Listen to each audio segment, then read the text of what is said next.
Kalau kamu pernah naik travel malam, kamu pasti tahu, perjalanan panjang, sunyi, dan jalanan gelap bisa bikin kamu merasa seperti diawasi. Tapi buat para sopir, rasa itu jadi makanan sehari-hari. Tapi apa jadinya kalau apa yang dirasakan itu ternyata nyata?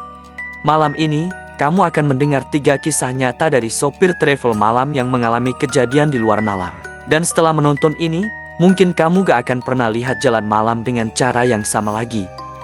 Cerita yang pertama, penumpang tanpa wajah, dan ini terjadi berdasarkan kisah nyata. Nama saya Pak Agus. Sudah 12 tahun saya nyetir travel rute Semarang, Jakarta. Malam itu saya cuma bawa 2 penumpang.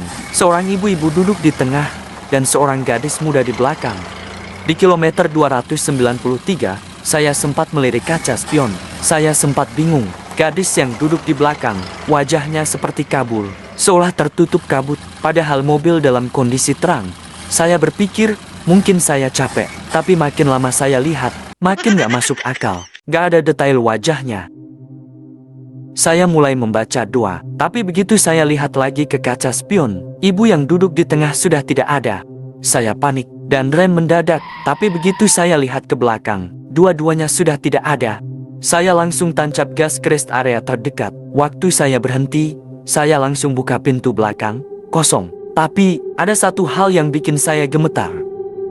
Ternyata, 2 koper milik mereka masih ada di bagasi.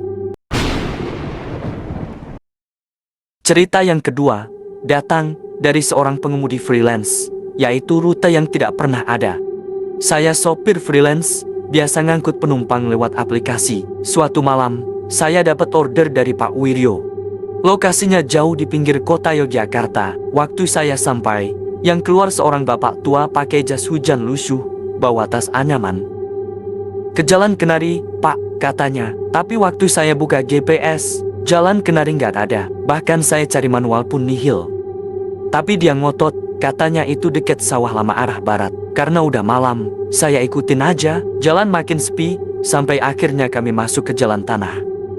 Lalu tiba-tiba, bapak itu bilang, berhenti di sini, tapi di luar cuma sawah dan gerbang batu besar seperti gapura tua.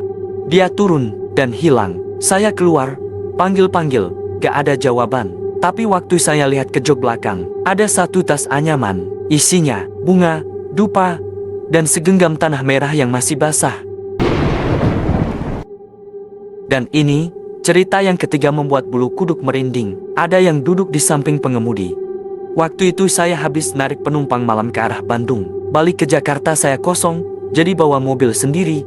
Di tengah jalan tol, saya merasa seperti ada yang duduk di kursi samping. Padahal saya yakin sendirian. Saya lihat ke samping, kosong. Tapi, kaca spion sebelah saya menunjukkan siluet seseorang duduk. Saya penasaran.